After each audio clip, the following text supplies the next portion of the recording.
खरं तर रात्रीची वेळ आहे आणि शेतामध्ये आलो होतो. थोड्या वेळामध्ये लाईट येणार आहे आणि पाणी भरायला सुरुवात करायची. खरं तर फार शोकांतिकाची गोष्ट अशी आहे की कोर्टाची वेळ सकाळी 11 वाजता, बँकेची वेळ सकाळी 10 वाजता, पण शेतकऱ्यांना लाईट मात्र रात्री. म्हणजे साहेब, सरकारी अधिकाऱ्याला थंडी वाजते आणि आम्हाला शेतकऱ्याला थंडी वाजत नाही का हो? आम्ही का जनावर आहेत का? म्हणजे ज्या देशाला आपण कृषीप्रधान समजतो, जो देश सगळा कृषीवर चालतो, त्या देशामध्ये शेतकऱ्याची आज ही अवस्था आहे साहेब. साहेब, खरं तर एखाद्या अधिकाऱ्याने जर चांगलं काम केलं ना, तर आपण त्याचा पगार वाढ करतो किंवा त्याचं प्रमोशन करतो.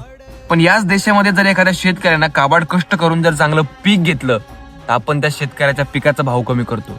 साहेब, त्यामुळे शेतकरी कालही गरीब होता, आजही गरीब आहे आणि तुमच्या याच कारणामुळं शेतकरी उद्या पण गरीब असणार आहे साहेब. मायरीला केले तळे पाय झाले सड, आर देवा तुझ्या देवळात चोरट्यांचा फड, चोरट्यांचा फड.